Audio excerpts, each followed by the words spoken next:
Officially plugged into the Overview Podcast. Overview. See this from the capital. This station is now the ultimate power in the universe, baby. Overview Radio, bring you Overview Podcast with your boy Joey. Ladies call me Botswana because I'm way too fly. And since I'm way too charming and relaxing with the biggest people in the land, I call myself I won't say this phrase this time around, man. I won't say this phrase this time around.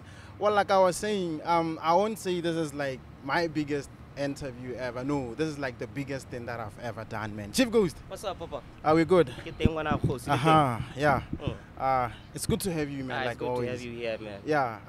We are joined by a very special guest, man. This is a very big interview. It's an honor, man. It's an honor to be here. It's a privilege. Let me introduce him, Let me introduce him. Go ahead. His Excellency, former President of Republic of Botswana, Paramount Chief of Vanuatu, Dr. Lieutenant General Seretse Khama Ian Khama.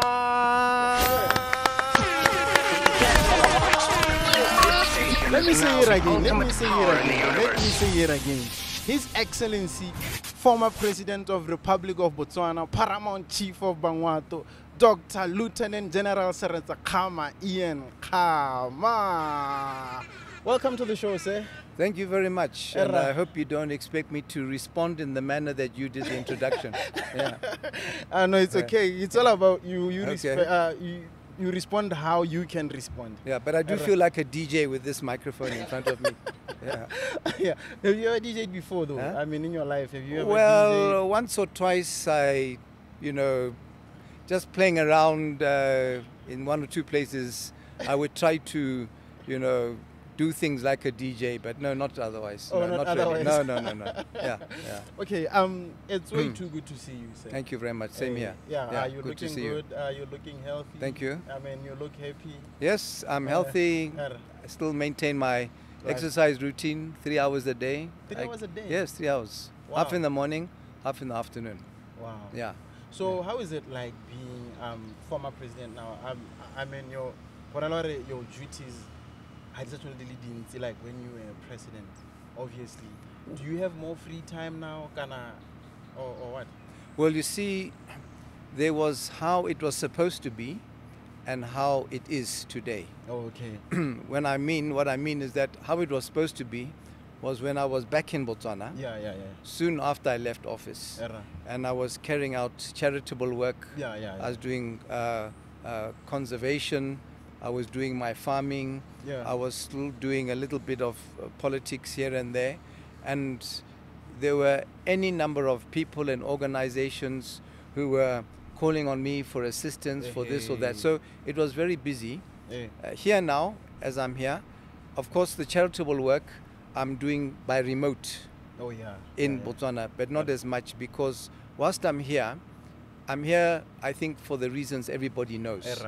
So I interact a lot here then with access to media, international media, the embassies. There are more embassies here than in Botswana, international organizations.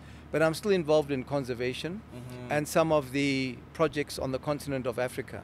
Like since I've been here, I was invited to join the Africa Forum, patron of the Pan-African Heritage Museum, and also to be part of an initiative to become involved in the situation in northern Mozambique. Yes. Oh yeah, okay. Yeah, we'll get to a whole lot of more of that along the way. You see, when I was presenting your name, I had to make sure that I don't skip any step or I don't skip anything out of it. I hope that I said it right. Just slightly putting you the doctor before Lieutenant General. Usually it's Lieutenant General Doctor. But that's not an issue. It's not an issue. Okay, but I believe that a whole lot of people have butchered your name before. Oh, many times. In fact, I think every time someone introduces me, there's a new version of my name. I'm used to it now. Yeah. But are you aware of the nicknames that we have given you? Oh, which one have you given me? Ski, Oh, Ski, yes. No, I know Ski. Tsetla. Tsetla, yes. No, I know those kind of names. And there are others which I won't mention as well. What about General Papatunde? That one is new to me. Yeah, well, I hear that you are very good with giving people nicknames as well. Yes, I like doing that. Yeah, yes. apparently everyone has a nickname. In fact, yeah, pretty much so. Pretty much everybody who, you know, I work with or so on has to have a nickname. Yeah, yes. so what nickname would you give to me now? Okay, I'll work on that and I'll tell you towards the end of this interview. Oh, okay. Yes, yes. All right. Ski, Mr. President, like I said, you look good. I'm so happy to have you here.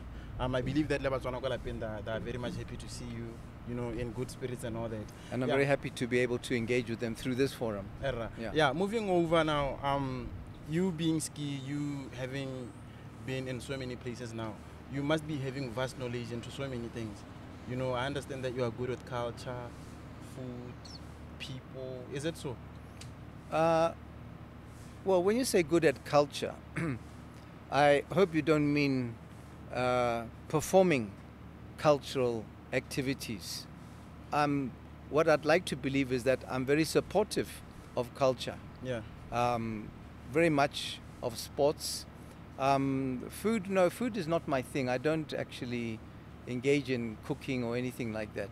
Yeah, but what I missed was the knowledge. Apparently you know a whole lot about food. About food? Yes. No, I think there you've been misinformed. Is it? Wow. Definitely, yeah. No. The food aspect of it, I leave to other people. I will not claim fame to have anything to do with good food. Oh, okay. Yeah. Do you know who you should blame on this one? Who I should blame? Tell me.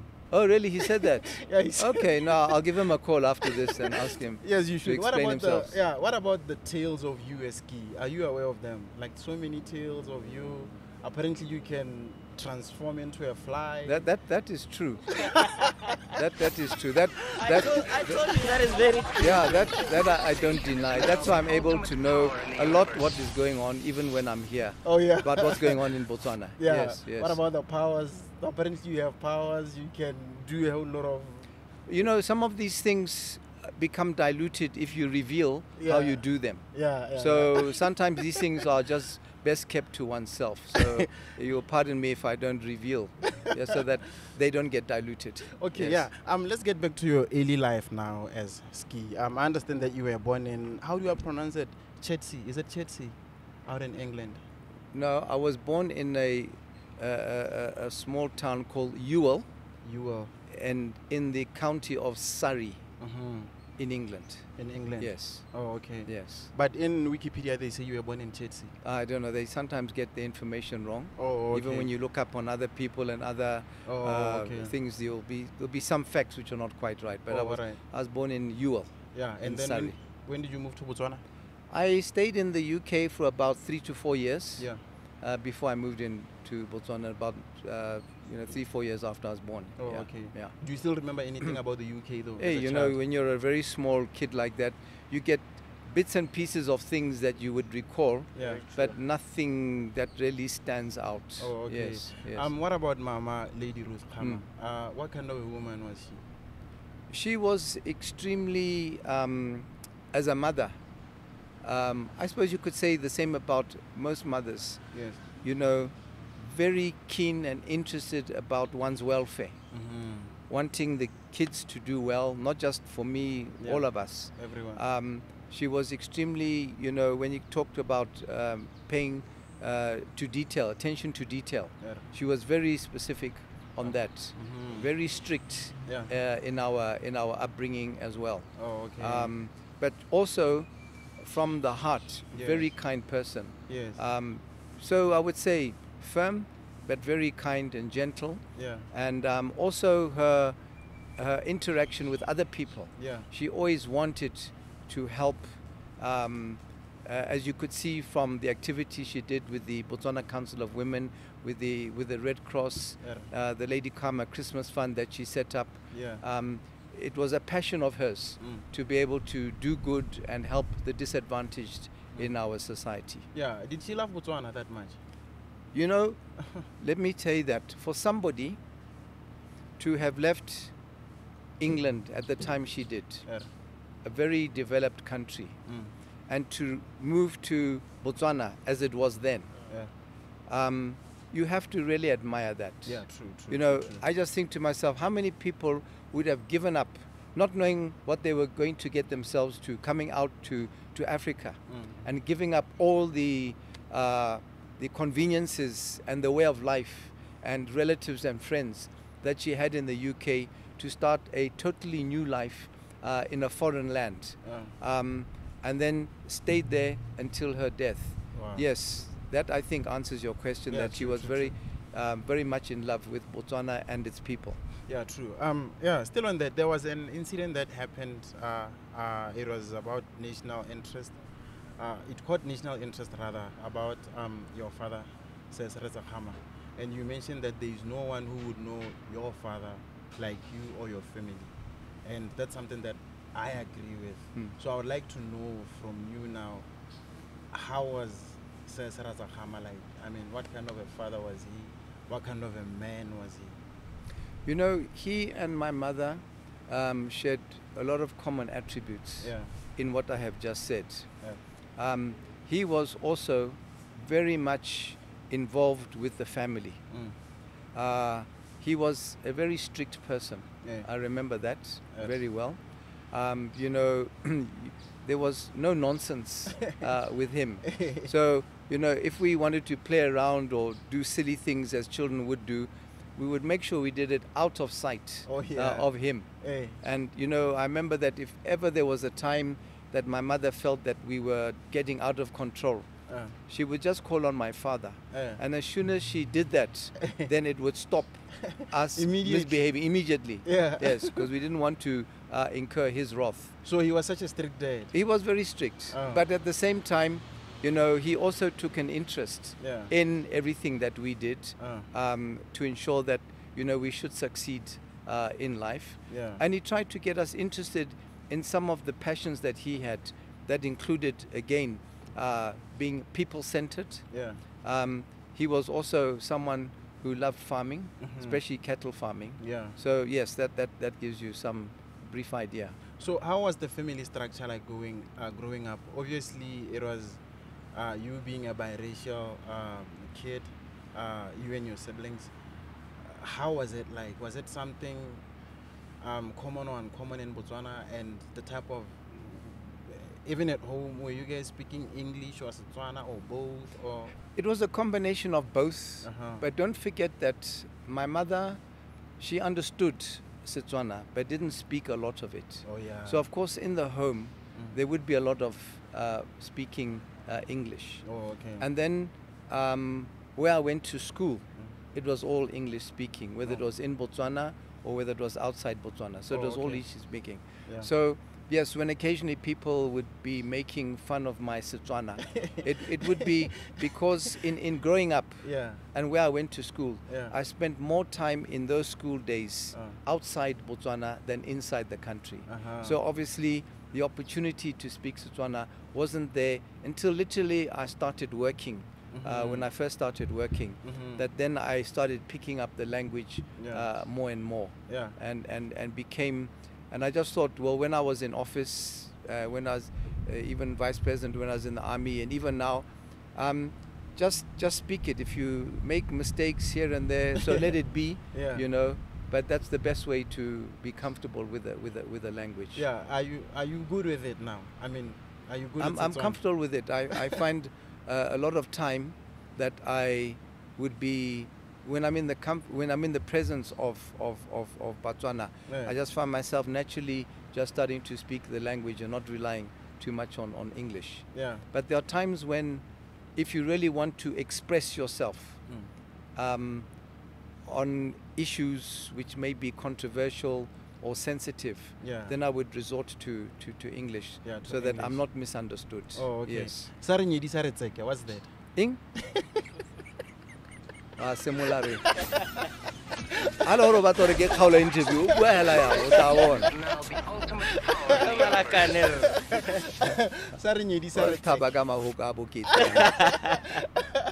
am. No, it's a proverb. Okay. It's a proverb. So it means lightning. No, proverbs I'm not good at. Oh, Those were okay. never really taught to me. No. Yeah. Let's get to your adolescence now. Yeah. I remember you once posted about your first car, that blue Chevrolet. You know. My first vehicle was a beach buggy. Okay. What's that? It had a VW engine, and it was, you may have seen one or two, but something from long ago. That's what one could afford. In fact, the first ever vehicle that I used was a motorbike. Oh yeah. It was a third-hand Uh-huh. motorbike called a Triumph. I don't even think they make them anymore. And that's all I could afford to buy at the time. Yeah. That's why it was third-hand, not even second-hand. Also, And you then- bought it from your own pocket? Yes, Oh, okay. yes. Then I then bought a Nomad. Yeah, Which was that's one also that I saw. the Nomad came. blue Sorry. I bought the beach buggy Oh, and then the okay. Nomad. Yeah. The Nomad was that blue one. Yeah, yes. yeah. So the beach buggy, you know, it was a vehicle you just got into. It had a roof, but no doors, no windows on the side. Oh, okay. Yeah. So it became a problem when it was raining. You know, yeah. you always got wet. So Yeah. eventually I got rid of it and went for the Nomad. Yes. How much was the Nomad by? I can't remember how by much that that thing time? cost at that time, but you know, by today's standards, you know, it would have been very, very cheap. Yeah. And then after the Nomad, I bought a Ford Cortina. Oh, Ford Yeah, Cortina. yeah. The dark blue Yeah. in color. Yeah. Oh, okay. Yeah. Yeah. Still on your adolescence, what kind of music did you grow up listening to? Hey, that time, you know, there were, in those days, you know, you had with the radio stations that were there, because Botswana didn't really have its own, which you'd listen to, and when you were at school, you listened to the radio stations which were there. So when I was at school in Swaziland, the very popular radio station was called LM Radio, which was in Mozambique. Oh, okay. Because Maputo, the capital, was called Lorenzo Marx, so LM. So it was LM Radio. Oh, okay. And that was a very popular radio station in Mozambique, in South Africa, in the region as well. So, and they played pop music. You know, so general pop music, you know, that time you had the Beatles and the Rolling Stones and those kind of people. So that was the kind of music. But then eventually I grew tired of those. And the music I started liking was what I would refer to as African beat. Oh, okay. Yes.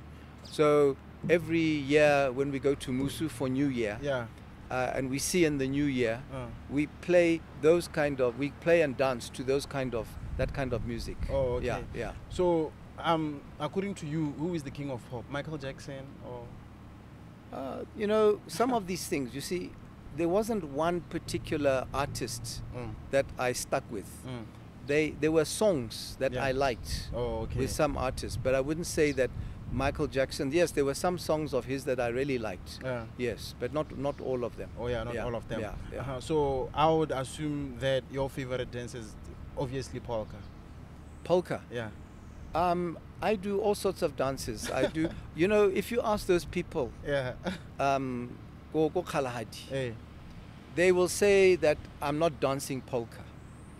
It's, you know, when I go there and I dance, where you try to imitate their moves, I know I'm not really dancing it well. So I can't say I dance polka well. So I will just dance the way I want to when there's a nice song that I like, African beat. There was one I put on my page once when I was celebrating a victory, BPF, and I was with about 3 other guys and we were dancing that song. You play that song, even if they played it now, I would get up and dance. Huh? Yeah, not that one. No, not that one. No. I've got it on my iPhone. I'll play it to you later if you want to hear it. Oh, okay. Yeah. All right. How was it like growing in the royal family? Did you understand as a child, Hore, you are part of a royal family? We were made to understand. Oh, okay. That we should not in any way take advantage of our family status. that even though we were part of royalty, we must be humble. That we mustn't go around trying to express that we are different, or we should be viewed differently, or we should act differently. We are just normal people, and we must interact with each and every one as much as possible. Yeah. And so this status of being in the royal family, you should actually use not to abuse or misuse people, Yeah. but actually to help people Yeah. in their lives. So that's how we were taught. That is actually, royalty means community service. Yeah. Yes. So all of your siblings had the same They were, yes, understanding? yes, Yeah. indeed. Yes. How was your relationship like with your siblings? Were you always like, We were always very close, and we remain so, oh, okay. even till today. All right. It's probably, I know in some families it may change from time to time, but we have always remained very close as a family, even the wider family. Yeah. Is TK your closest sibling? Because it Both of looks them, like TK and Tony. Oh, TK and Yeah, Tony. TK and Tony. It's just that Hagari TK, went into the political arena, Yeah. so maybe we interacted on that side Uh-huh. more Oh, okay. than with Tony. Yeah. But otherwise, my feelings towards them and theirs towards me are equal. Okay. Were you Yeah. always the favorite child? I wouldn't say there was any of us who was a favorite child. Oh. None of us was a favorite child. My parents treated us equally. Equally. Yeah.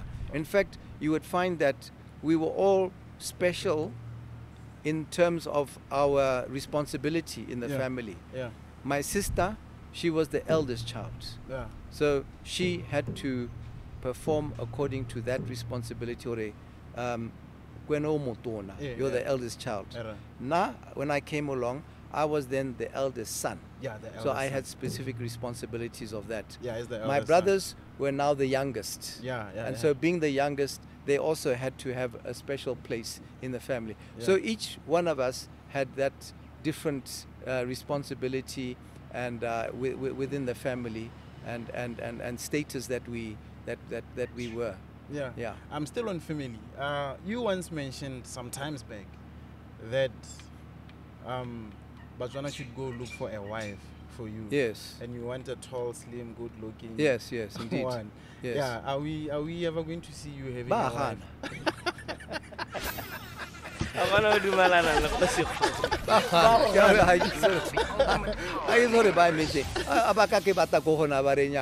we want to see a wife, Yeah. and then they don't present anyone. So while I'm here or when I'm traveling around in the region, I should start looking there. So deadline. Deadline. By the end of March, April, if you haven't come up with somebody, then I will then cast my eyes elsewhere. Yes. Botswana, I get la utlwa ke. Diranga bonako. Yeah. What about kids, His Excellency? I mean, it's What about which? kids. Kids. Hey, what Yeah. about kids? Yeah. I mean, it's quite. I don't know what's the perfect word to I use, don't but have any. it's not. Yes, it's not common for a man, especially of your stature, to be at this age without a wife, without kids, stuff like that. How can you explain that? Because It's very easy to explain. I'm somebody who pays a lot of attention to what goes on around me. yeah. I pay a lot of attention to relationships. Oh, okay. People I know, family, friends, and even those who are not. Yeah. And the one thing that you should be doing in your life, other than right from the time you grow up, knowing that you have to find a job and you look around to see what you think would be the appropriate job. Relationships also feature. Yeah. And the issue of a wife features very prominently. Now, when you think and you see what's going on in Botswana, in the world around us, in those kind of relationships, I like to be able to make sure that any decision that I make in my life will turn out to be the right decision, and it will be a situation which will be beneficial. Yeah. But I've learned from seeing others that when you get married, you're not entirely in control of how the relationship will develop. True. And unfortunately, True. very unfortunately, I have seen so many marriages breaking up. Yeah. Marriages that I never thought would break up.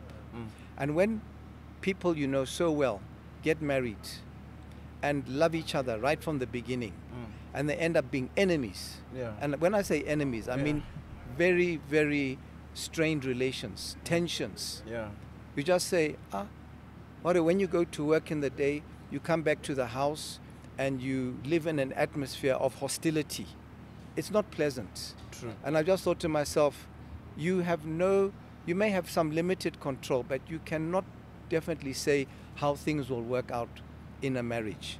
So that is, I'll be honest with you, has been what has put me off. Oh, okay, Yes. okay. When I've seen the unpleasantness with some of the relationships that I've seen with my friends. Yeah, so it's not nice at all. Yeah, so I just thought I wouldn't want to go through that. So maybe it's best just to be cautious. Yeah. And see what happens. But it's not something that I've ruled out even at this stage of my life. Definitely not. No, definitely not. Yes. So you have never went through a relationship heartbreak in your life? Someone is, You have never went through a relationship heartbreak? A relationship heartbreak. Yeah. There've been any number of relationships. I don't know if there were heartbreaks. Yeah. There would just be a time where you would say, okay, well, I think maybe now's the time we part ways, go our separate ways. And that is something else that reminds me that when you started the relationship, you thought it was something made in heaven. Yeah. And then as time goes on, you just have a fallout. Yeah. And you say, well, then what's going to be different than when you get married if the same thing happens? Yeah. But when you're in marriage, you're supposed to be in it for the rest of your life. Yeah, true. No guarantees. Wow. Okay. That is a nice one. I would like us to talk about Bogosi ba ga Mangwato now. You know, when we came here, a whole lot of people by Mangwato, they were telling us that please ask him to come back. Yes. When did you realize that you are bound to be an heir to the throne of Bangwato? From the day I was born. Oh, from the day you were born? Yes. Oh, okay. I knew from our traditional structure that the son of the chief is the heir to the chieftainship. Yeah. So I've always known that. Yes. So how do you keep in touch with them now since that you are the side, Bangwato? I communicate with them. Yeah. You know, the one good thing about COVID was how it taught people to be able to communicate virtually. Yeah. So yes, the elders there, my uncles, I do communicate with them regularly. Why is it that you never, you've never ever taken the role of being, what should I say? I have taken yes, up you the yes, you are Khosi, but there's someone who is acting for you. That is because right from the beginning, when I was enthroned as the chief, I was in the army. Yeah. And it was a request to the tribe that I should be on loan to the army whilst being the chief. So right from then into my political life, I then had someone who represented me, Yes. So, and you've never ever wanted to take that? Of course I have. Oh, okay. But just like I've explained, because I had these other roles in government that I was unable to. Oh, okay. Yes. So it was with the agreement of the tribe that I should be able to go and serve the country in another in another area other than Bogosi. Yeah, there's this talk that the heir to the throne is what do you call him? TK's son? H.E yes. H.E Khama. Is it true? Yes. In terms of the lineage, after me, Tsekedi. Oh, okay. Okay. So if I gave it up, Tsekedi would take it over. And then if he gave it up, his son. Yes. Okay. But coming back to the conversation we had earlier about a wife and kids, if I have my own kids, then the next in line would be my son. Yes. Yeah, true. Why is it? Why after you is Tsekedi, not Tony? I get that. Because Tsekedi is 10 minutes older than 10 Tony. minutes older. Yes. Oh, yes. okay. Yes. Wow. Yeah. So how do you? No, before I get to that, there's this talk as well that you and Minister Khotla Outlets are related. Is it true? That's totally untrue. Oh, okay. That's totally untrue. Yeah, Yes. because they always say that If we are, but you know, let me tell you something. Yeah. Botswana is a small society. Yeah. You know, you may find there are a lot of people out there you didn't know you're related to. Oh, yeah. You know, and so if I'm related to him, it's news to me. I don't know about that. It's okay. never ever has anyone, including himself, Yeah. ever indicated to me that we may be relatives. Oh, So including himself. we are including, yeah, no, not Oh. him, yeah. But as far as I know, we are definitely not related. Oh, okay. And I hope we are not. Why is it so? Pardon? Why is it so? Because I wouldn't want to have a relative who is a schemer, Oh, who is divisive, yeah. who is immature, Uh-huh. who has puts self-interest before national interest. Mhm. Someone who can be manipulated like a puppet, you know, who doesn't have backbone. Mhm. So we want people who loyalty means a lot. Yeah. People who don't betray where they come from and the people they come from. So that's why I say I hope that I wouldn't want somebody like him to be my relative with the poor character traits that he displays. Yeah. Yes. Still on that, I would like you to balance me with this. I believe that a whole lot of our viewers and Botswana at large would like to get this understanding as well. What is the government saying about Khotla meetings right now? Are politicians not allowed to go to Khotla meetings? A Khotla meeting is not allowed to host political matters? No. Mm. When a member of parliament Yeah. wants to address his constituents about parliamentary issues, Yeah. about national issues, or issues affecting his district or constituency, he would use the forum of the Khota, because the Khota is the traditional meeting place of Botswana. Mm. So they go there and they address them, bringing them up to date about programs and policies and so on and so forth. Yeah. But what they shouldn't do is then start campaigning on political party grounds, Mhm. which would then be against the understanding of what a Khota is for. Mhm. So you can be a politician Yeah. addressing somebody. So, like when I was president, Yeah. I don't know now because things have been turned upside down. Yeah. But when I was president, I would go. I had many Khota meetings. Yeah. But I never went to a Khota meeting and said, "Nikere ba gaetso ke a le dumedisa ka pula." Er. I never said, "Jeka tomkra."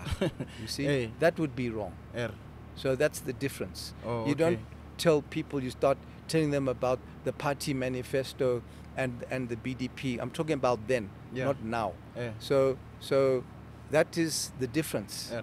about how one should respect the Khota, the traditions of and culture of our Khotas.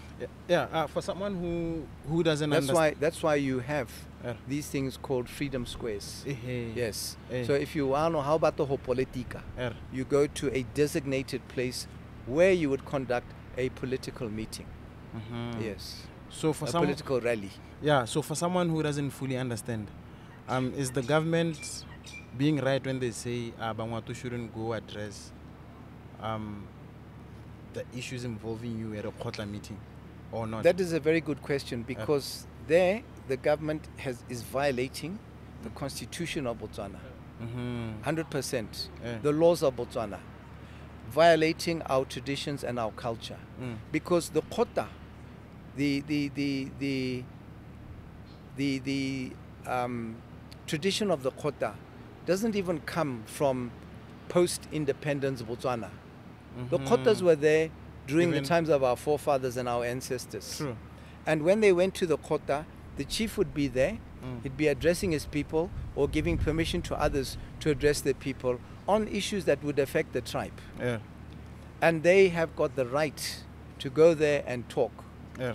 And when you say that, you know, people can say what they like in the kota, and that you have to whatever anyone is saying. That is our tradition. That has been the foundation of our democracy, Botswana. Yeah. So when the government wakes up one day and decides that, yeah, we don't like Khama, Yeah. we are going to say that his fellow tribespeople Yeah. must not speak about him. Does that make sense? I'm the More so chief. that you are Kgosi Kgolo. Yes. Yeah. And they can't speak about me. Does that make sense? They can't even meet, you know, where they turn up with machine guns and riot guns and everything, and banners saying that if people don't disperse, there will be rifle fire, they'll be shot. Barumileke Masisi to threaten them. That is totally, that's Idi Amin stuff. That is Idi Amin stuff. Yeah. And there's very little difference, Yeah. believe me, between Masisi and Idi Amin in the way that he abuses office. Okay. So I think everybody, you don't even have to be asking anybody, is this in the nature of our tradition and our culture and indeed our constitution? So when the man stood there, got 2019, after they rigged the elections, Abare, he will uphold the constitution and laws of Botswana. He was lying, because he's never done that ever since he took office. Yeah. We'll get to that one. But before that one, let us go through your military journey. I understand that you started off as a brigadier Yes. at the age of 24. Yes. And apparently you were the youngest brigadier. That's what I'm told. Ever, Yes. Yeah, to ever happen. Yes. Yeah. How was it like joining the army? Is it something that you always wanted, like that you always... Yes, you know, the army was always in my blood, and even to this day, it still is. Yeah. That was the career and the profession I really loved. Oh, it wasn't influenced by your father or No. They let me decide. You know, they had their ideas. My father was keen for me to go into politics and so on, but they sort of said, no, let him do what he wants to do with his life. Oh, okay. Hopefully later on, maybe he will then, and as you said, because I was still very young, I had time. So that for me was the passion, and that's why at the time, when I joined the police, there was no army. Yeah. And there was the police mobile unit, which was the closest thing to an army that we had. Yeah. But I did my military training in the UK. Yeah. And then came back here, joined the police, and then stayed in the PMU until the BDF was formed. Yeah. Apparently, you went to school with the likes of Mama Gaddafi, Saddam Hussein, Osama bin Laden. No, Is it true? they went there. Oh. I don't know where they went to school. Oh, okay. But certainly they were not there, whichever schools they were. You're talking about military school or school? Military school. Military school. Yeah, there's talk that you went to school with most of prominent leaders like Muammar Gaddafi. No, definitely not Gaddafi. Oh, okay. Saddam Hussein? Did Gaddafi even go to school? I don't know. What are you saying there? What are you saying there? The man was he was not a leader of any description. That there was the kind of dictators that we have seen being bred on this continent. I mean, the man was in my opinion, and I'm sorry, and I apologize beforehand to those Libyans who may still have supported him, but he was an imbecile. He was an imbecile, and what happened to him and what has happened to his country, which is still even today going through a lot of conflict, was what he did to that country. And it just took one man to bring that about, and that was Gaddafi. So there was nothing that you could really applaud him about. Yes, he wanted to see a united continent and all that type of thing, but he only wanted to see the united continent because he saw himself as the leader. Yeah. of that united continent. Yeah. So it was all self-interest. Yeah. Yeah. One thing with you is that you never hold back in terms of expressing yourself about other leaders. Mm. I mean, you publicly addressed Mugabe that other time. Yeah. You'd constantly address Trump, a number of leaders. Yeah. Why is it that you never hold back? Like you see it fit that you should. Because I believe very strongly that if I was a leader like I was in Botswana, and I wanted to sleep well at night, Yeah. I couldn't sleep well at night if across the border in Zimbabwe, we, Botswana being a democracy, and advocating everything that goes around that accompanies being a democracy, that next door it was being violated. And the effects of a Zimbabweans facing persecution under Mugabe was also affecting us, more Botswana.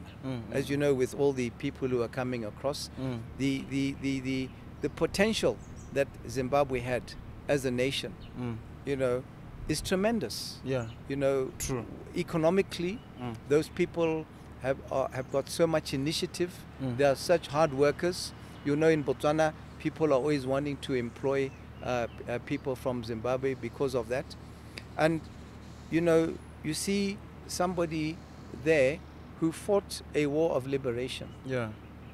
to free his people from the persecution of the rebel Rhodesian regime under Ian Smith. Yeah. And during those days, people were running away from Rhodesia because of that persecution. Yeah.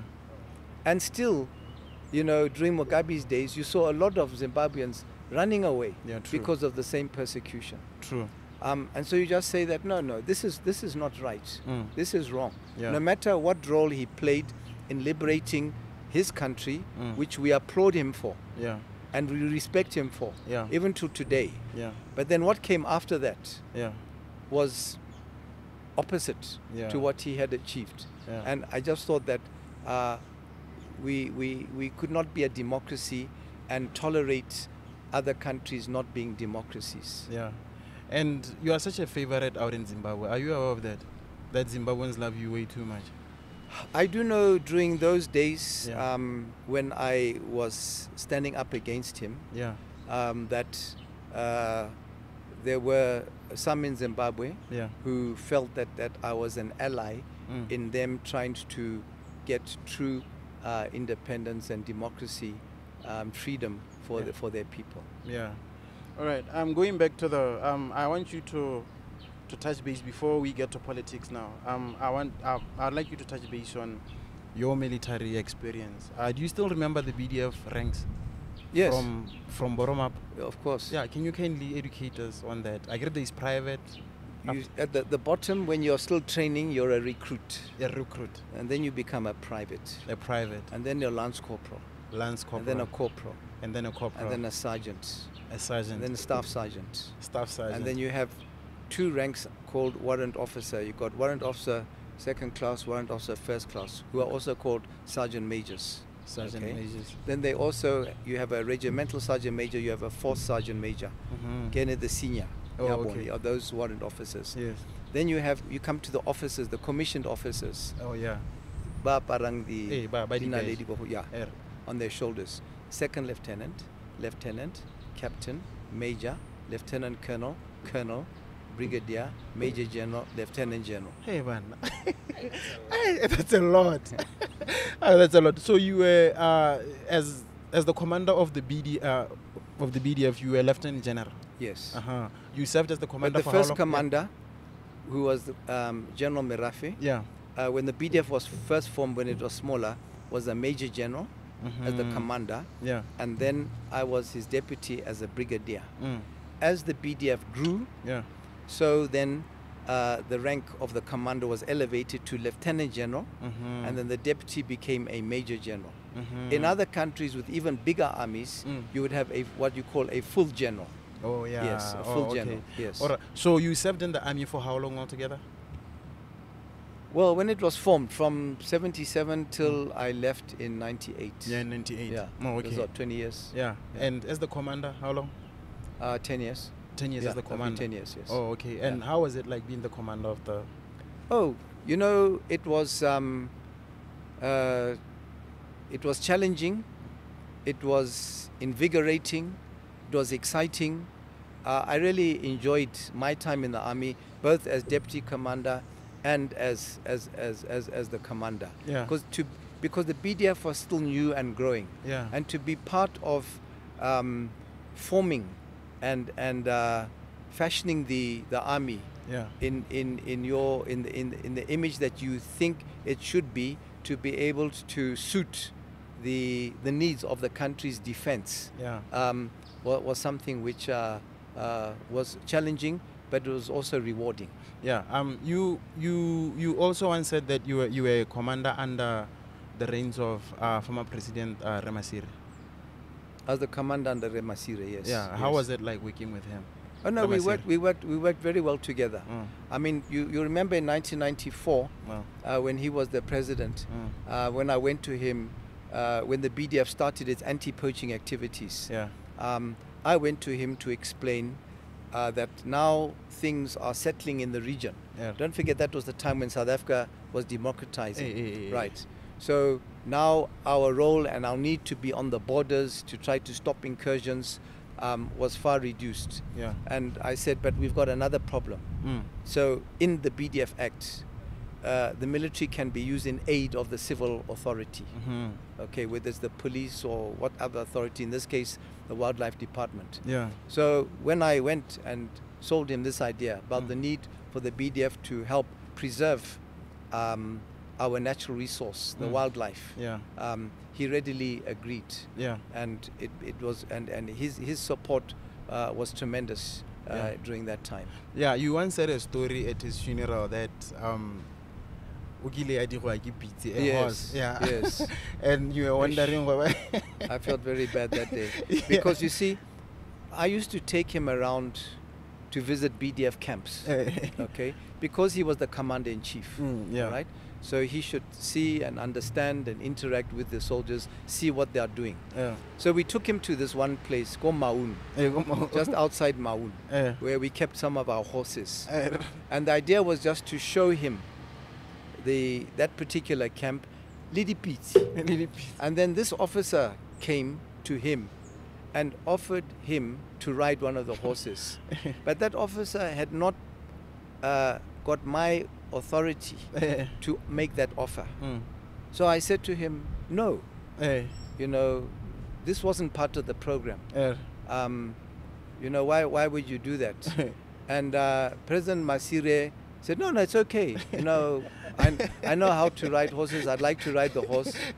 So then I said to this officer, you better find the most docile, quiet horse because we don't want the president falling off. Yeah.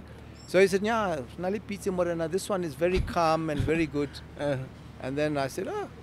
So I got on a horse and he got on a horse. And as soon as he got on the horse, it started misbehaving. And it threw him off. Yeah, and then you said you were scared, wondering what am I going to tell Botswana? No, it was bad. No, I remember it very vividly now. I won't forget that. Yeah. And I don't think that officer will ever forget it as well, because what I said to him, and I had words with him afterwards as well because of that. Yeah. So I just thought, you see, had they kept to the program, that wouldn't have happened. Yeah. One thing that your military journey always pops out is your friendship with Isaac Khosi. Yes. Yeah. Did you meet in the army? We met in the army, and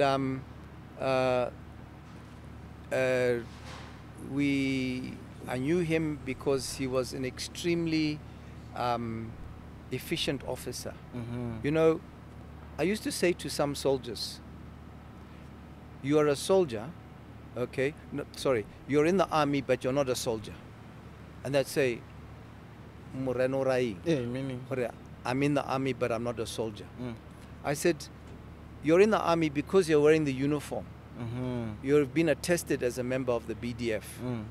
But your character and your attitude, your discipline, you're still, you know, you're not behaving like a soldier. You know, you probably just come here for the salary, but your demeanor is not military. Mm. So with Khosi, he was a natural soldier. Mm-hmm. He was highly disciplined. Mm. He was extremely efficient. Mm. He was very innovative Mm. in the things that he would come up with, Mm-hmm. and a very hard worker. Mm-hmm. I mean, I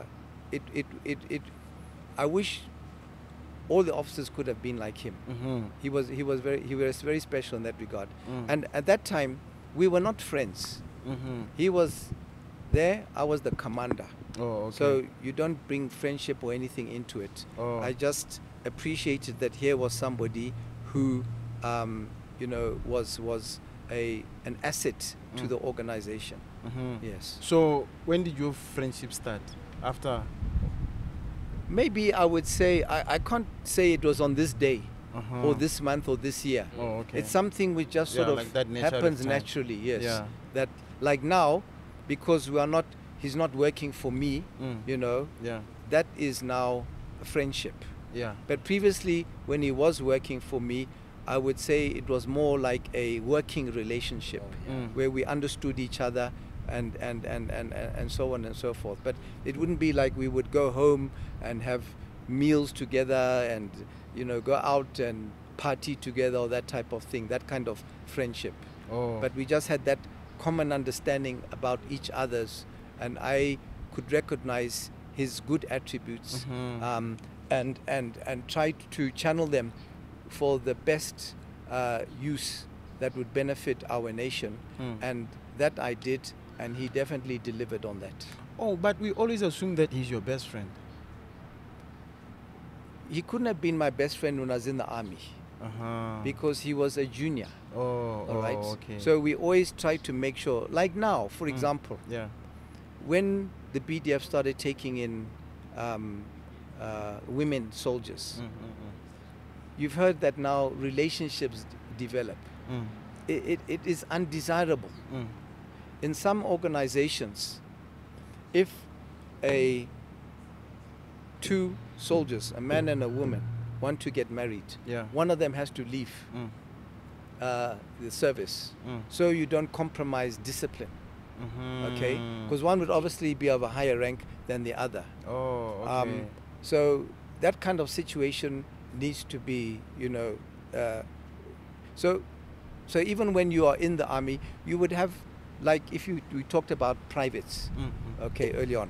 Yes, there would be privates who would be friends. Yeah. They are the same rank, nothing wrong with that. Eh. Even between some of the ranks, Yeah. even if one was a high rank, yes, you may have a degree of friendship. Mhm. But when you are the commander, Mm. next thing when the guy is promoted, promotion commander. Mhm. So you had to make sure that you distance yourself from giving the impression that someone's advancement is because you are friends. Mm. So there were quite a few people like that who I worked with, Mm. whose value I appreciated, Yeah. but didn't translate into meaning that we were friends. Yeah. So choosing him as the director of the DIS. Yes.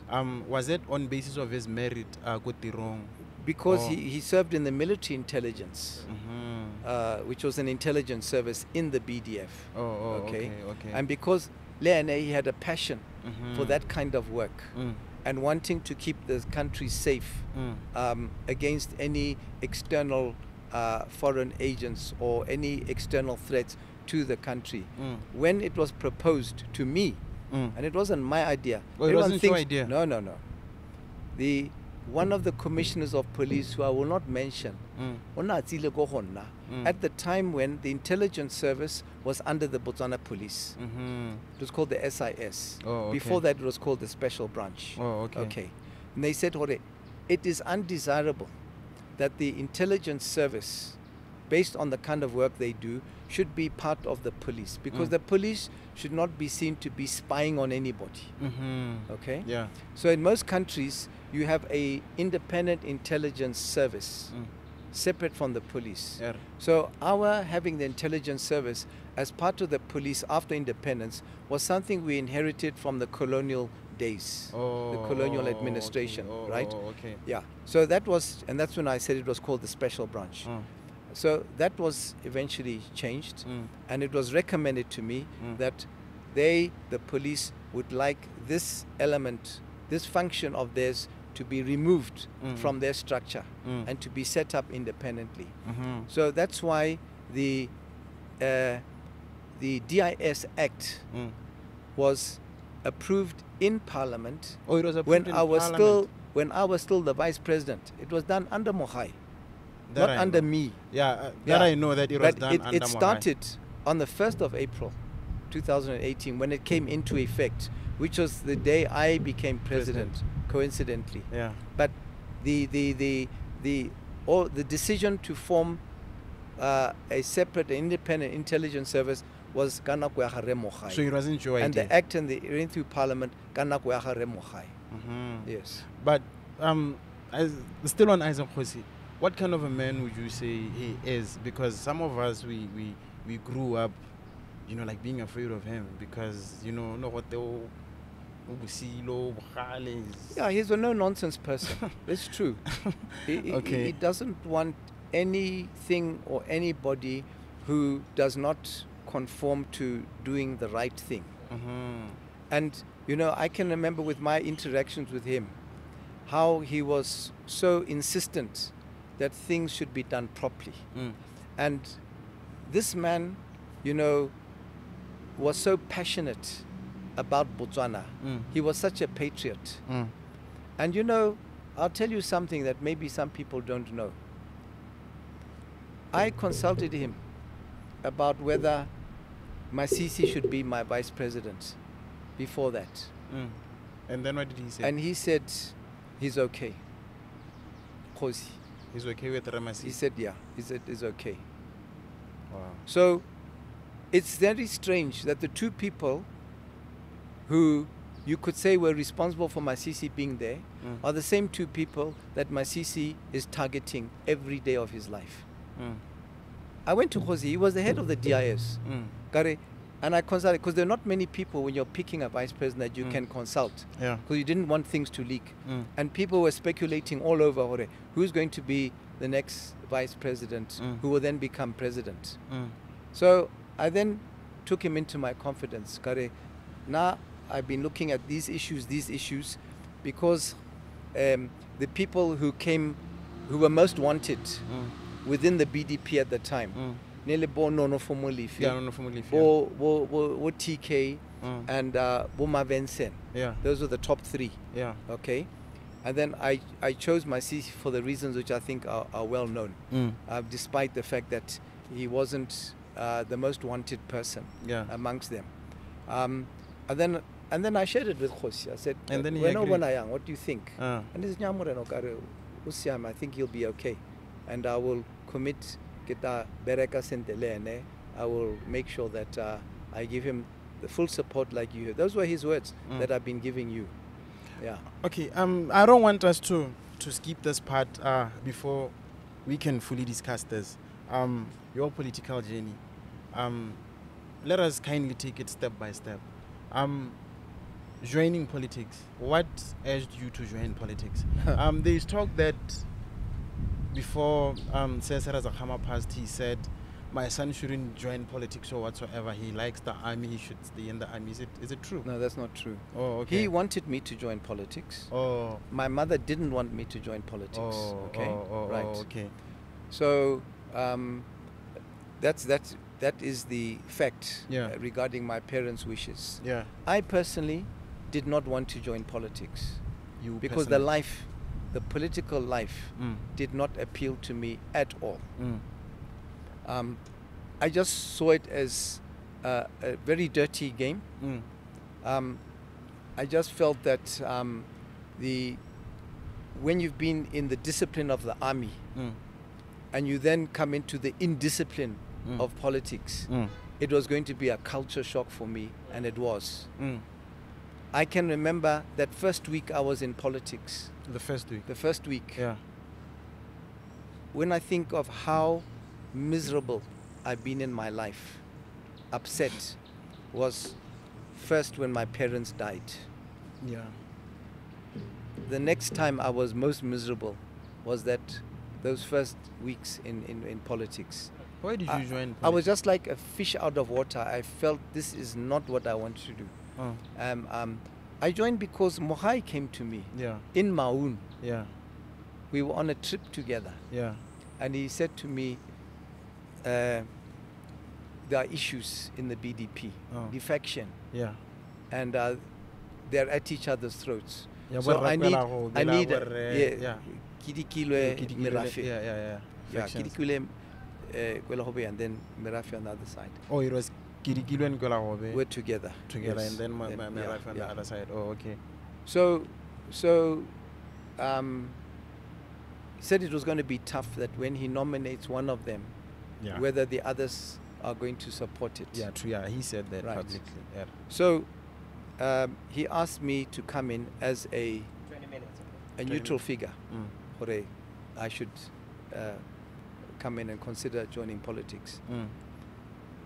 And I thought about it, and then I remembered my father's wishes, Mm.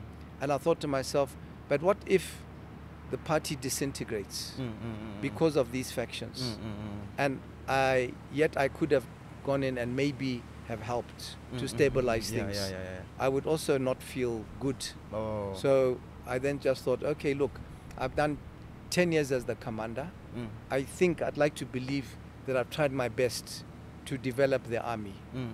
Maybe leave now whilst you're ahead, while things are Mhm. still going well in the BDF, Yeah. and not prolong Yeah, your stay there. Yeah, So true. yeah, so then I left, Mm.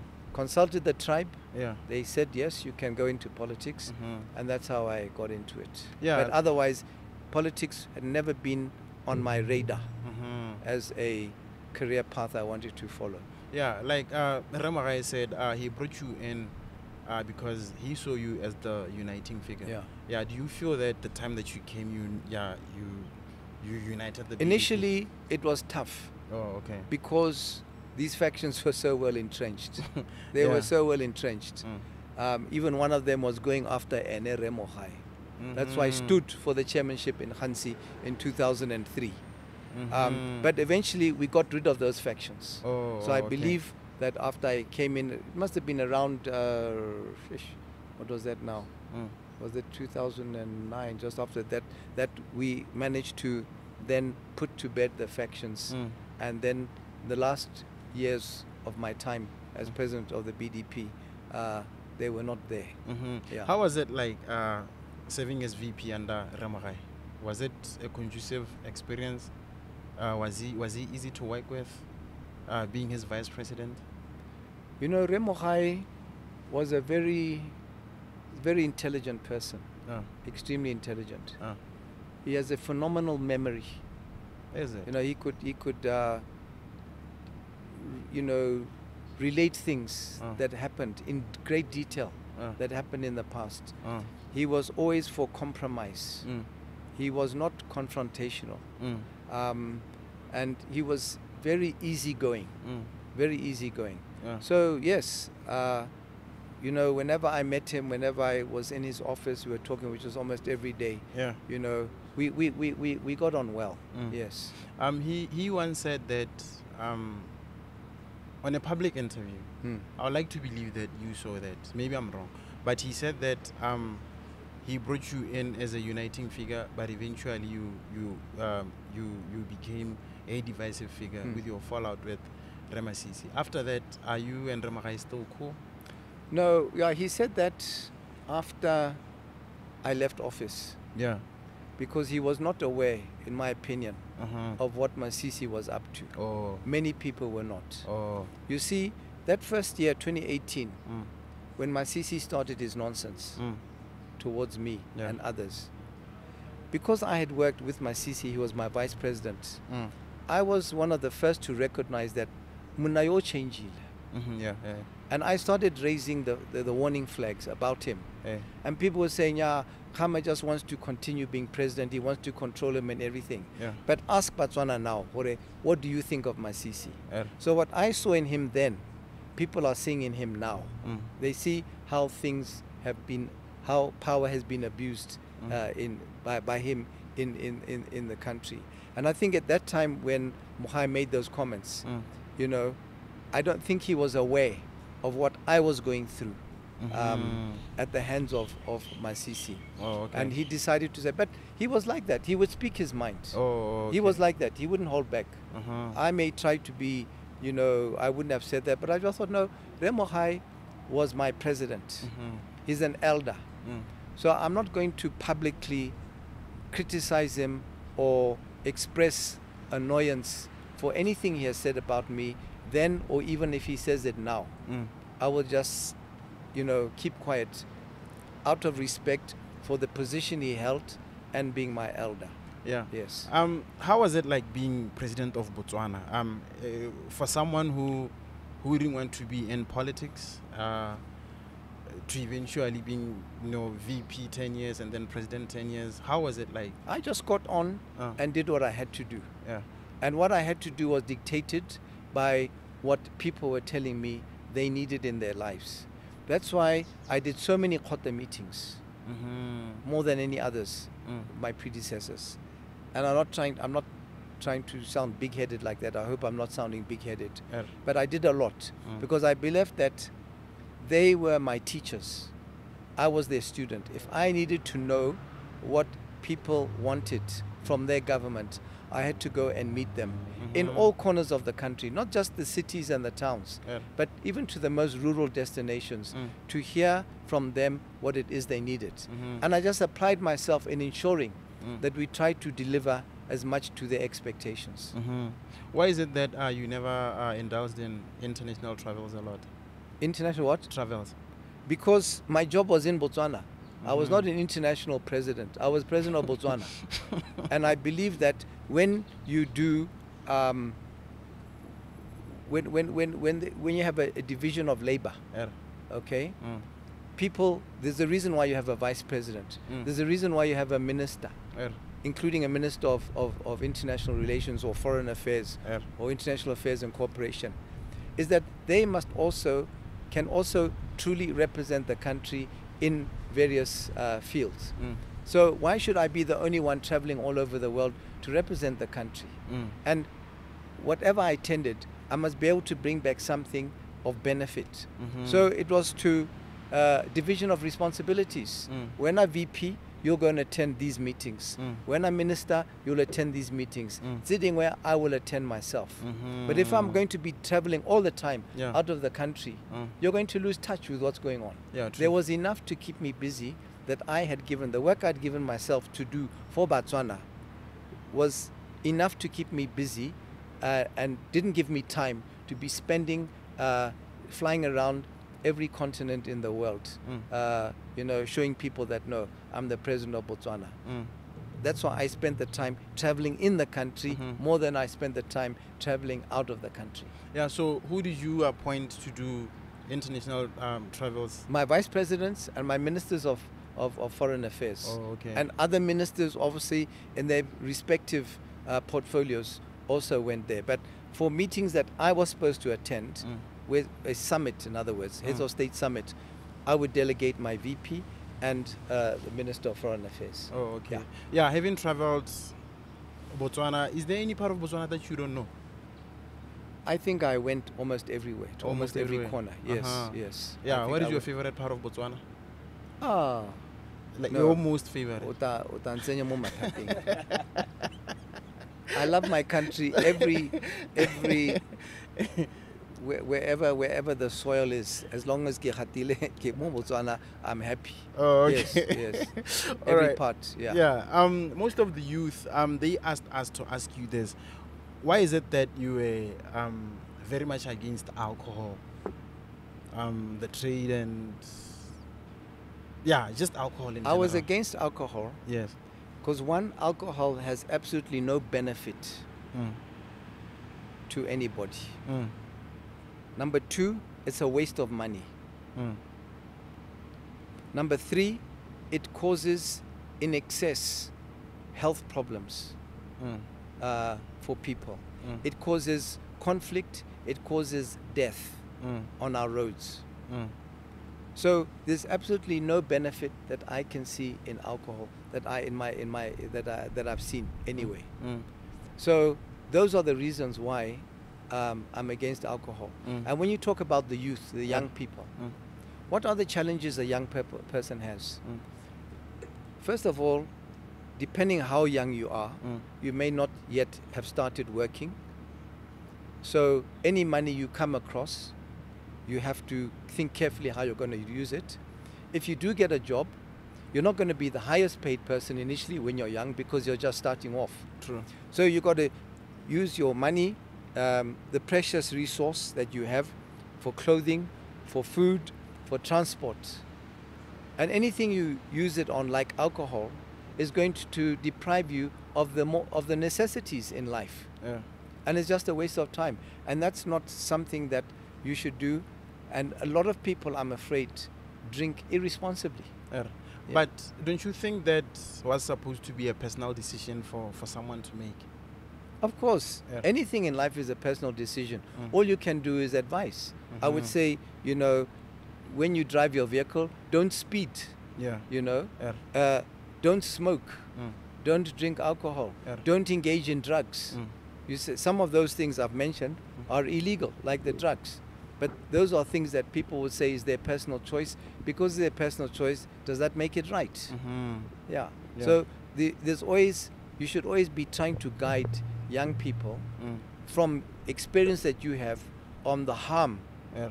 that it can cause to you if you decide you want to engage in a habit-forming drug or any activity which could undermine your health or your life. Yeah. What about the arts? What is your stance on the arts hela, Botswana hela? Well, certainly during my time, Yeah. I felt that at some stage when I came in as president, Yeah. that there were certain things which were sort of like dying in our society. Yeah. And when you talked about this thing of alcohol and so on, if you can engage the youth in productive developmental activities for themselves, Yeah. then that's what one should focus on. So having the sports competitions that we did, the arts and culture competitions, and Botswana, they took them up. You know, it wasn't difficult to get people to buy in to Yeah. these things. They went into it and the numbers were increasing year on year in the participation that we saw. So in my thing, Botswana, your culture describes who you are and what you are. And that's why it's important for it to be promoted. Oh, okay. All right. I would like us to talk about President Masisi now. I mean, President Masisi. Do we have to? Carry on. Yes, we have to. We have to. Yes. President Masisi is, like you mentioned, there were 3 people who were favorites to become VP. But you eventually choose him to be your VP. Yes. You know, I mean, I remember even the day that I get it when you, how Lyle as the president, Yeah. we did a tour across the Yes. country, a tour, Yes. and then you finished off Kosero. Correct. Go Khotleng. Yeah. Give him Musupa. Le Le mosadi wa hao. Yes. He was there with Basupi. Era, the Yeah. first lady. That's right. And then you vouched for him. Yes. I remember, I was even watching the video earlier. You mentioned how intelligent he was, Yes. how incredible of a person he is, Yes. and how much we should support him. Yeah. Correct. Yeah, you said all the right things about Yes. him. What aged you to pick him as your vice president? The reason why was some of those things you've mentioned, Yeah. which he has since abandoned. He did come across as an intelligent person. Yeah. And the support he gave me, the loyalty he showed when he was even a minister Yeah. and then became vice president. That's how he became vice president. Wait. Can I cut you in? Okay. Before the VP, you had appointed him as the minister before, Presidential affairs. presidential affairs. Yes. Was it after or before you appointed him as minister of education, I think it was after. or it was after? Yeah. I think he did a short stint, Coco education. Oh, Yeah. okay. But don't crucify me if I'm wrong Error. on which came first. Yeah, But yeah. It's but okay. yeah. Why did you appoint him as the minister of presidential affairs, like in the first place?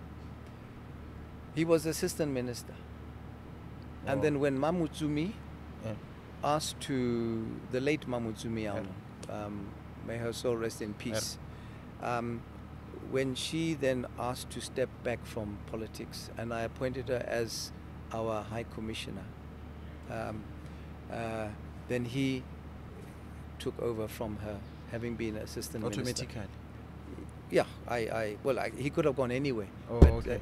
for me, because he was familiar with that, and from what I had seen of him, I Yeah. thought he may be the right person to take on that Uh-huh. thing. And remember, he was then the Minister of Response for the Public Service during those 2011 strikes. Yeah, by the true, public true, officers, true. yeah. Yeah, I remember.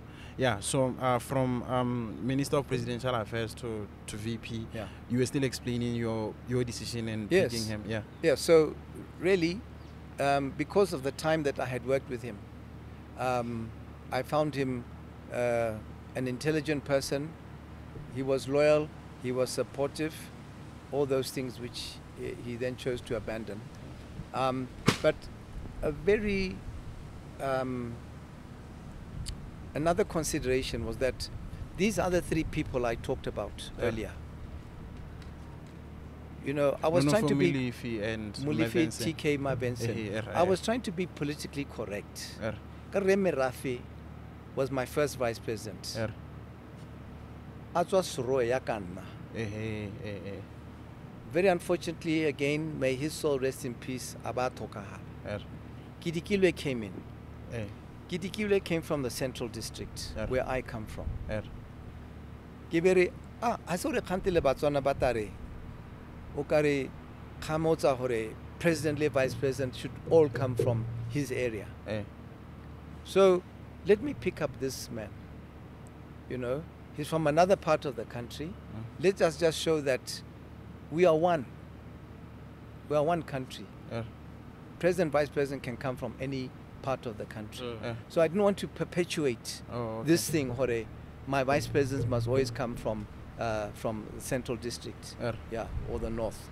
So that was one of the main considerations. And I thought, hore, even though the short time he was VP, but he also came from a family, like his father had been in politics as well, had been in cabinet during my father's days, that he has the grounding, and we say he has the grounding to be able to, he'll go into it. And you'll never know until somebody assumes a position how he's going to turn out. So you can only hope that, give someone the opportunity and then hope that he will be. So when I was going around the country, like you were saying, because I knew that he was not the favorite person even amongst Botswana.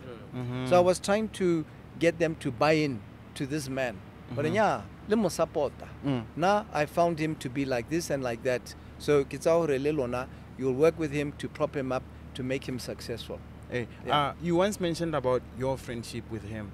You said you guys were close to a point of you becoming more like brothers. When did your friendship start? Was it before he was VP or No, during? no. I don't know. Did I say that? Yeah, on some interview, Really?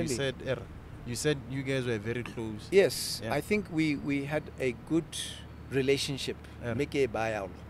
We had a good relationship. When we sat down and we talked, I can remember from the times in my office and so on, you know, it was very cordial, very amicable. Yeah. I could not point a finger, even though Khatwe, Nakohane le VP, I was Nike Mosetse Morago, which is totally untrue.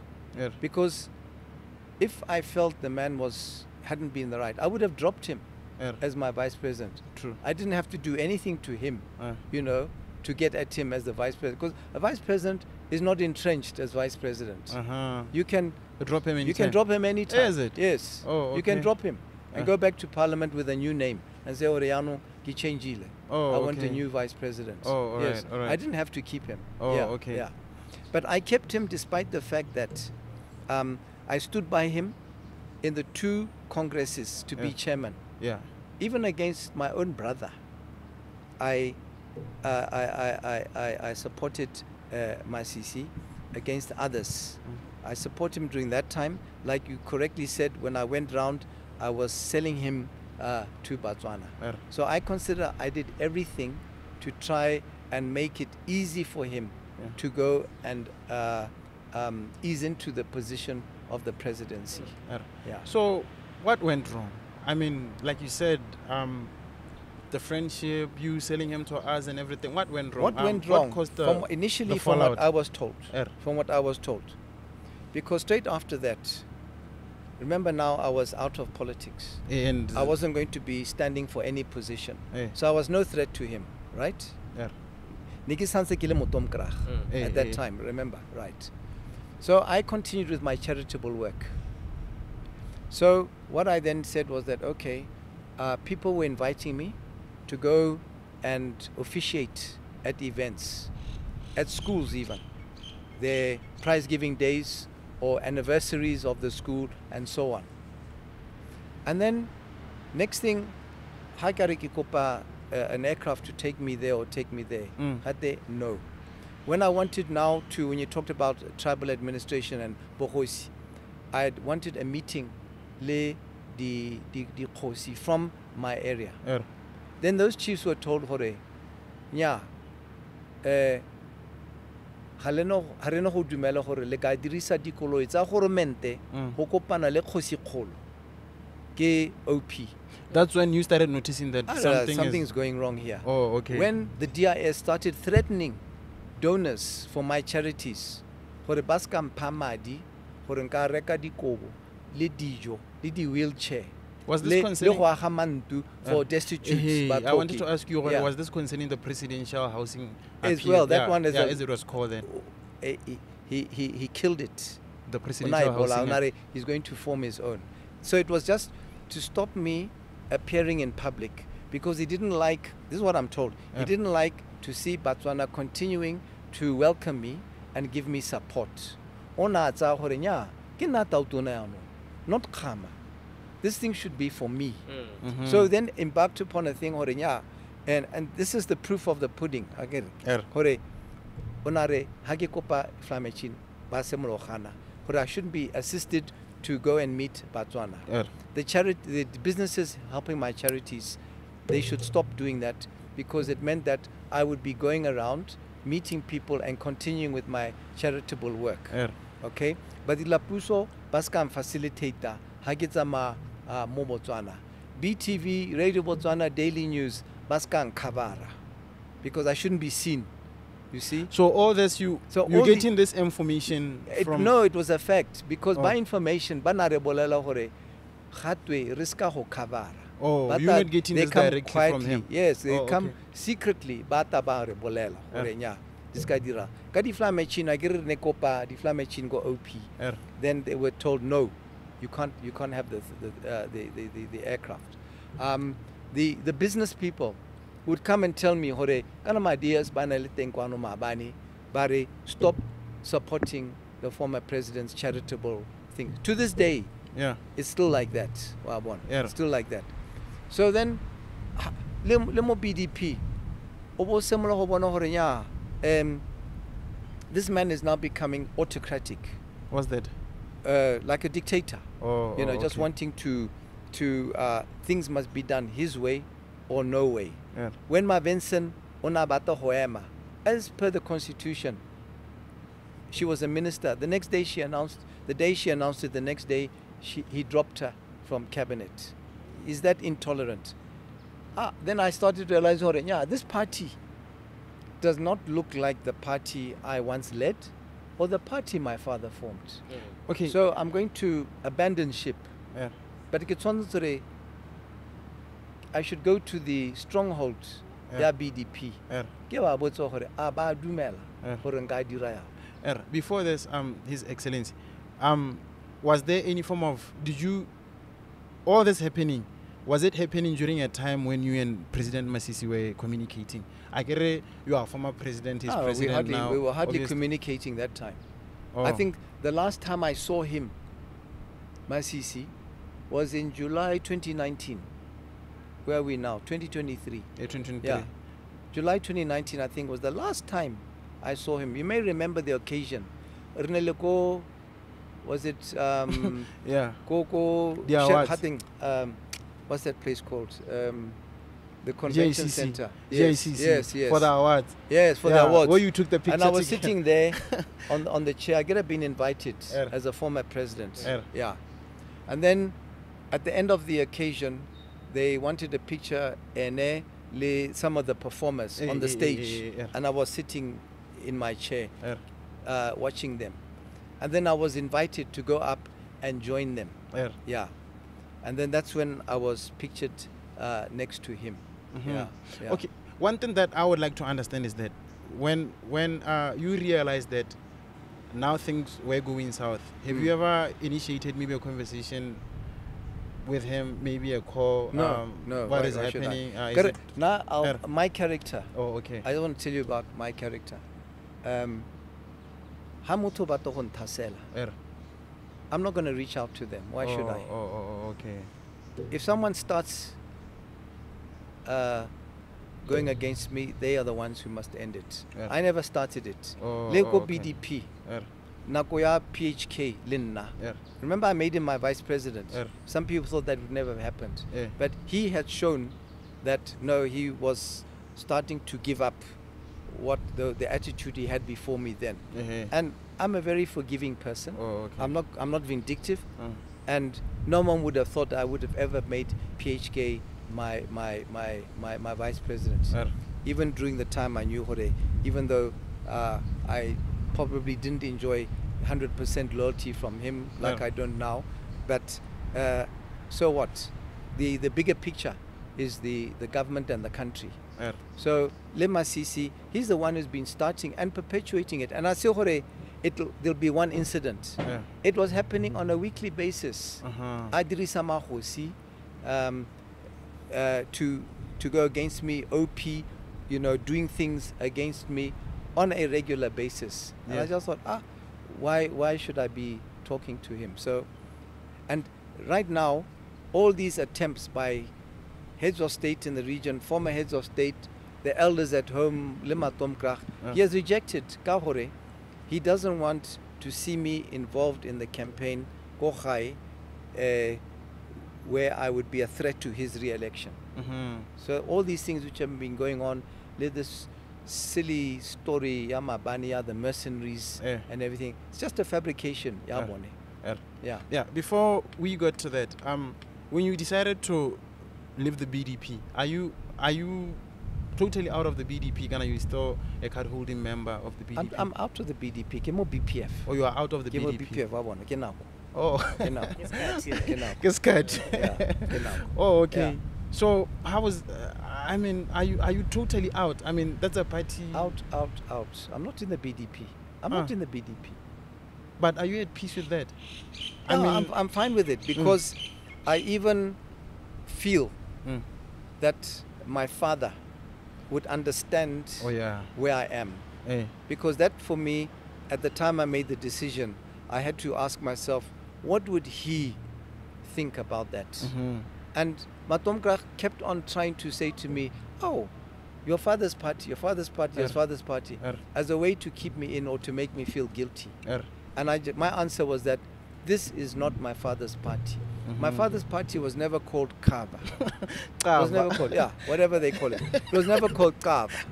Yeah. And he wouldn't have liked it as well. So BDP, my friend, is dead. Yeah, it's not. They can call themselves BDP, they can call themselves Matomkrach. They can go around saying IJK, but that is just for convenience. Yeah. They let them form their own party today, Yeah. like we did in the BPF, and see what happens. Yeah. So Khama, H.E, there are a whole lot of but for fact checking, why did you seek asylum in South Africa? Why did you leave Botswana? I haven't applied for asylum. Oh, okay. In South Africa, Yeah. because when I first came across, Yeah. it was I'd been invited to meet President Obasanjo of Nigeria. Yeah. He wanted to see me because he didn't like what was going on in Botswana. Yeah. He thought that as a former president, I'm being treated very badly, Oh, okay. and that there must be a way that this thing could be resolved. So he was the first person to try to resolve this thing and was rejected by Masisi. So after that, it was just to say, okay, fine, then let me go back, give that thing a bit of time.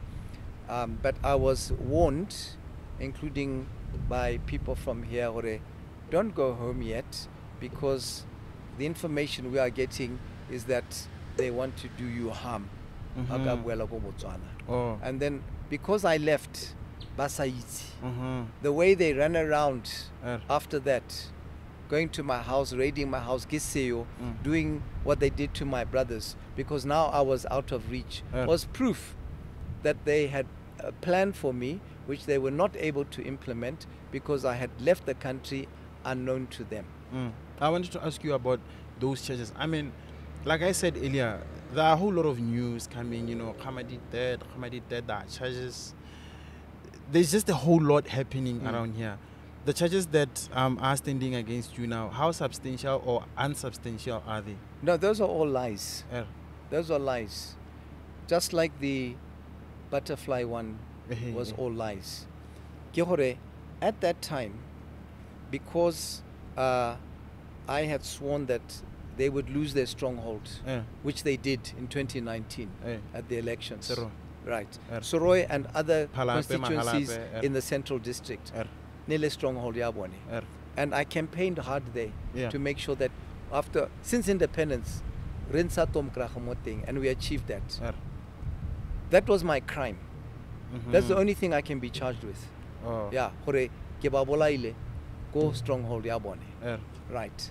So then the thing was, now they must get back at me. They must retaliate, revenge. Are buang hore utule 100 billion pula. Well, you know by now that case was thrown out at the High Court. The Chief Justice in his letter to Masisi said it was fabricated. That one we know. No one believes that I had stolen 100 billion, not even 1 million, never mind 100 billion. So that was direct fabrication presided over by Masisi himself. That is a fact. We know that. So when it was thrown out by the High Court, but yeah, let's try another one. The Tobol. Okay? Fine. So I've got hunting rifles. Okay? I've got shotguns. I've got handguns. Okay? Which I have acquired, obviousnakohane kelele sole. Batho bampa dimpo. Couple of them gidirekile. When I left the BDF, masole bampile Tobol. When I left as president, Placid Sohoko, the commander, gave me a shotgun. So, Barry, these weapons, hadina the license. But the people who were looking after those weapons were my protectors, DIS. The people who were renewing them, Koma Pudising, when they needed to be renewed, give my DIS. The licenses. The licensed ones. So today they say to me, those weapons are unlicensed, but they were the ones licensing them. That's how ridiculous it was. So this whole thing was just designed to humiliate me, to discredit me. These weapons which I have amassed, which are unlicensed. So now the next thing in Elehore, Maloba, this thing, if we get onto that one now, some person of high profile sent mercenaries into Botswana to eliminate Masisi and Mahosi. When they say a person of high profile, in your mind, who do you think of? Obviously. Me. Yes. You think of me. This is the intention. So what happened there? Shall I tell you what happened? Because I was in government for 20 years. Okay? I still have got contacts. More security forces go Botswana. And what I'm telling you is fact. I had an interview with ENCA, Checkpoint. Edule Mabani. Okay? But the interview was last week. So what they did by ENCA, they advertised Wednesday at 9 p.m. This thing Yahotwa. Buba Super a couple of clips when they were advertising. Basupa Gibwa Hore, they tried to eliminate me, how they were going to eliminate me. So because they assessed what H. Kana Khama uzile hore thasela during this interview. Ramona re relikile homola. Let us also say hore Khama lene he's been trying to kill Masisi and Mahosi. So let us come up with this story that there were mercenaries who were camped on a farm Limpopo, and 14 of them. Hutsile 7, Howata another 7. Banali sniper weapons, itobolo my Egypt, bale moting. I get yeah. We are not the ones who tried to kill him.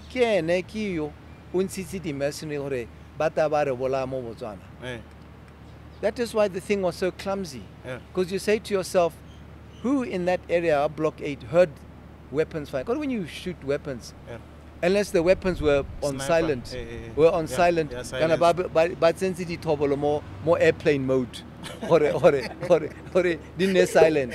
You know, people would have heard these weapons firing. And then if you're having a shootout with people, so many people, and so many on our side, but no one was killed. They said one is injured. Which hospital was he taken to? So this firing was going on. No one is killed or injured. Is that possible? So no one heard the shots. Where are the bullet holes? Because when people are shooting, there will be bullet holes on the walls of the buildings around there. The trees, the vehicles which are parked outside. Nothing. Nothing. No evidence. Okay? Then Barinya, in South Africa, Egypt, so how do they know there are Egyptians there or South Africans there? If they didn't catch them, how do they know they were training for so long, more Limpopo province in a farm? Next thing, did they inform the South Africans?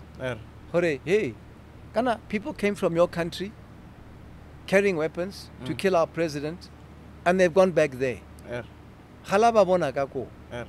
But they've been training on your farm for so long. If they knew they were training Limpopo farm for so long, why didn't they tell the South Africans to go there and investigate? They didn't. This thing was fabricated from beginning to end, aimed at this ENCA interview.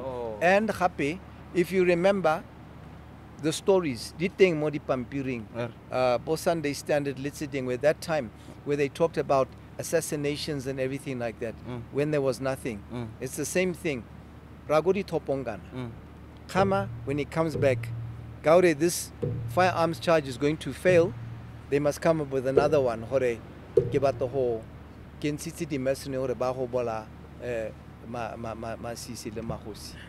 So Rakhama, before we get to close off, let me. I have two questions, like two main questions to ask you. On behalf of the OVs and our viewers. Sorry, can I say one thing? When I said I supported Masisi, Kodi Congress, BDP and everything, okay? And Nikitsa Maki Kopana le Botswana when I was Nako Hanekitsa Mage Laila. Let me go back to English. Nearly the time when cabinet ministers came to me, I said this on the ENCA interview. Cabinet ministers came to me,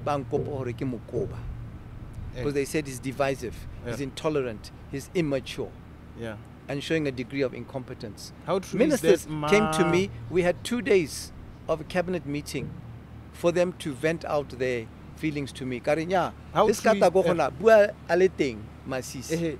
How true is that, I forgot the name. Was it a minister? She was a minister, the ambassador for Australia. Oh, Dorcas. How is it true that Dorcas Makhatu was one of the people who were advocating against Masisi being appointed as the... No, Victoria King. I don't want to say which were the ministers. Oh, okay. Because halahore baba ngwe babone. Ba sanse ba bereka mo khoromente. Otaba koba kamos. He's like that. Very vindictive. Anyone who he thinks has said any word against him, wa mokoba. So even though I lost a lot of respect for Dorcas, and I made sure that she lost her seat in Parliament, because of what she said about my father, I would not go to that extent confirming or denying whether she said that or not. Oh, yeah. okay. But there were a good number of them Yeah. who came to my office Yeah. in ones, in pairs, in threes, Mm. several times. Yeah. Barapelo hore, Kimuns. And I stupidly didn't listen to them. Some of them, are they still in parliament right now? Like some of the ministers then who came to. I think most of these in parliament are rigged. They are rigged. Yeah, Bo Morwaing, you know, and that lot. Get out there. They shouldn't be in parliament, never mind being ministers. But and they are showing their inabilities. But no, I'd have to think, you know, about them. But I don't think so. Why do you believe that? But there are some in parliament today, Yeah. okay, and even in the cabinet today, Yeah. who have spoken to me about how bad things are under Masisi. Yeah. Ba ho bolela hore kana go cabineting ra o mangwa hela. Yeah. You know, he's just being told off. You know, he rattles on. Ma parliament le bone ba bangwe ba bone ba tswa ho mpolela hore how unhappy they are with this state, the situation. Yeah. How do you? Why do you firmly believe that elections were rigged for 2019? Because I was given the evidence. I've spoken to some of the people who were paid to rig the elections. So there was even an entity here. What do they call themselves? I forget. They did a press conference after that, Banale Reboko, Yeah. where they exposed some of the rigging that had taken place. There's someone who was part of it who came to tell me, who I won't mention, and gave me all the evidence about how they went about the rigging. Yeah. But how I come? got the Balikile even recently. You heard this recent story when they were trying to elect a BDP representative, Mokoka Siabone. How they, you know, they were trying to rig in their favor. God, it's in their blood now. But how come the case was threw away at court? Now I'm not a lawyer, but I think they said on technicalities. Oh, Yeah. Oh, okay. Now, from what my experience, because I've been through a number of court processes Yeah. in recent times, to be able to gather, I think you're given, I think it's a month Yeah. to come to court if you want to challenge the result of the elections. Yeah. It's too short a time. Uh-huh. It's too short because you have to hurry doing it. It was based on technicalities. Yeah. So unfortunately, had it not been for those technicalities, those election results would have been overturned. Uh-huh. I've no doubt. Okay. Era. So Khama. In fact, I have said, and I'm saying it again to now, I challenge they should have an independent international entity to come in and investigate the conduct of the 2019 elections. If they think they believe them that they've won fair and square, okay, they will agree. Just like I'm challenging them to say, let's have a mutually acceptable international organization come in and investigate Butterfly. Who was behind it? My poisoning, who was behind it? And these firearm charges. That's my challenge to them. If you don't believe me and others don't believe them, the best way to put this thing to bed is bring in an external entity, mutually acceptable, to come and conduct an investigation. Hey, most people would say that how President Masisi is ruling or leading the country now is not different to how you did things. What is your take on that? Because most people would say it's so surprising how you are now complaining, but before then you were doing things the same way how President Masisi is doing things now. So, in the same way, I assume you're saying that we detained people illegally. The DIS went around detaining people and taking them to Sibele and torturing them there. I don't think that was done during my time. I don't think we had a period whereby you saw that we closed the borders to import of all vegetables so that my farm could benefit like what Masisi is doing now. That medications are also in short supply at home due to incompetence. That tenders were given to everybody, not my cronies.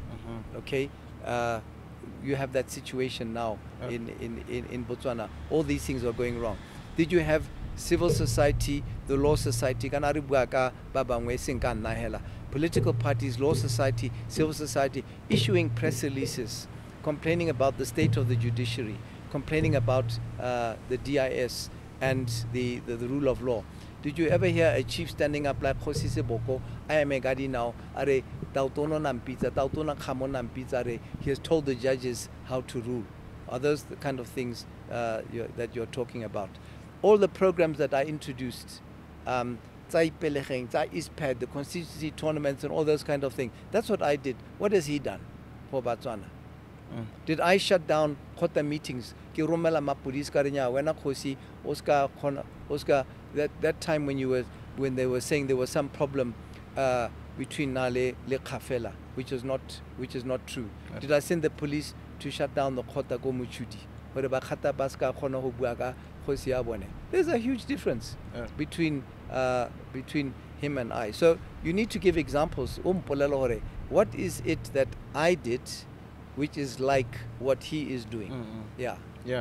Like I was saying, it was most people, because I always see comments like whenever you Yeah.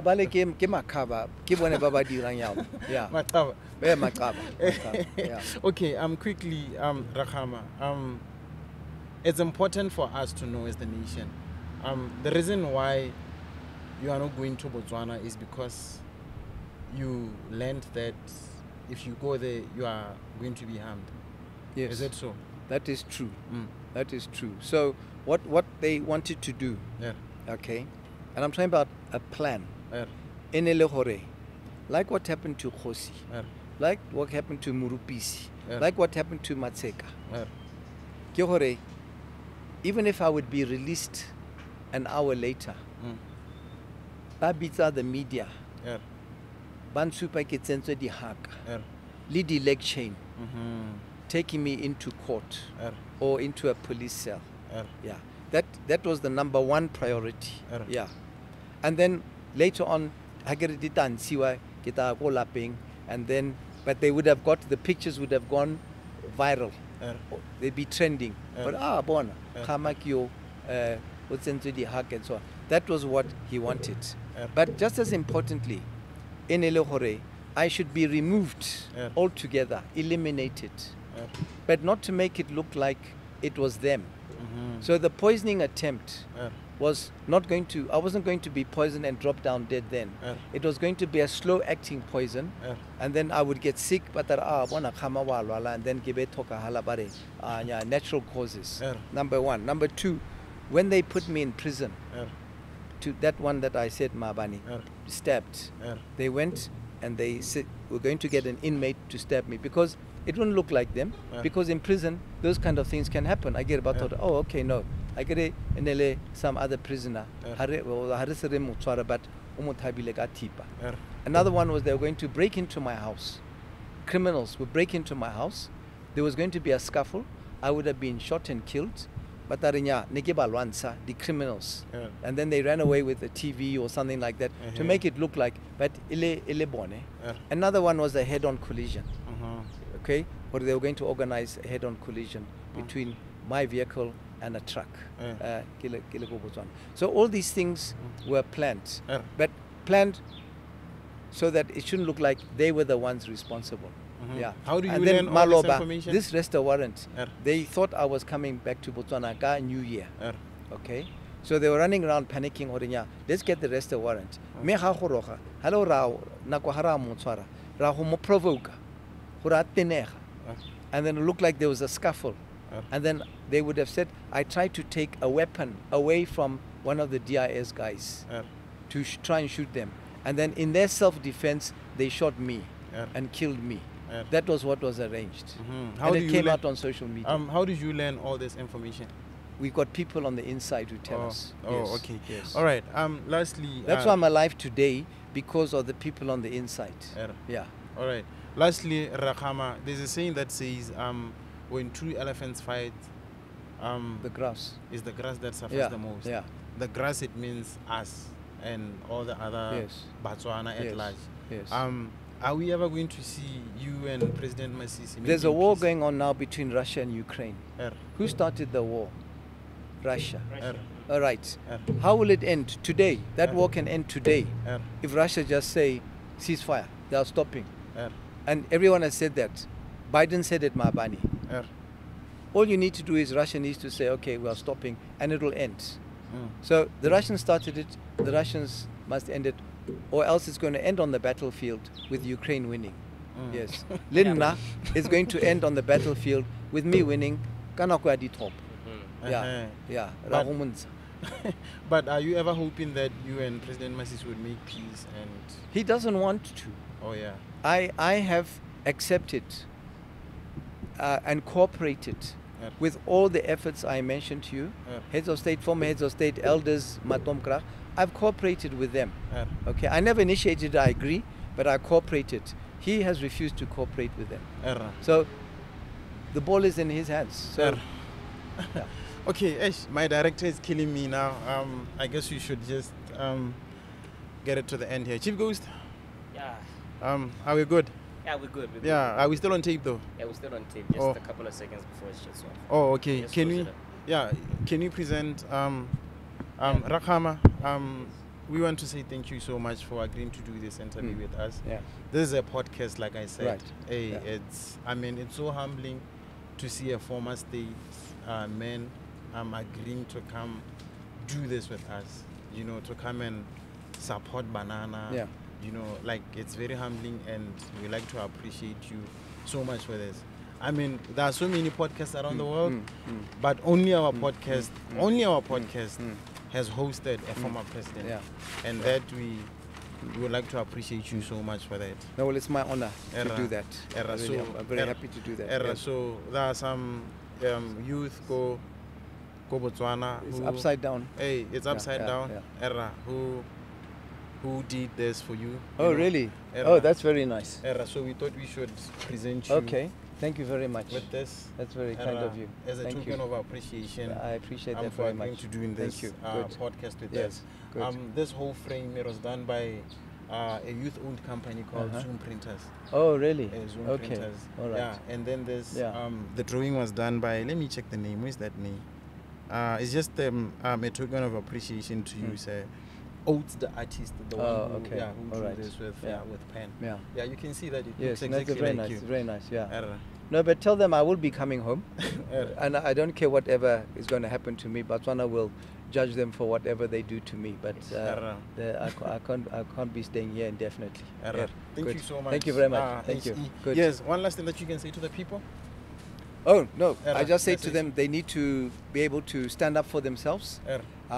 and ensure that they should know that the future is in their hands, Era. and they must ensure that they take charge and control of their future Era. by taking interventions which will bring that about. All right. So, always lawfully, always legally, without mercenaries, and I'm sure they will succeed. Thank you so much. Good. Thank you Good. so much. Thank you. Former you. president. Good. Yes, there was. We all know him, and the legend that we grew up, you know, idolizing and hearing stories. A whole lot of stories about him. He's here on Overview Podcast for you guys. Thank you so much for watching. Thank you so much. Chief Ghost, anything to say? Yeah. All right, and this is how we sign out, baby. Whatever. We out. Dango.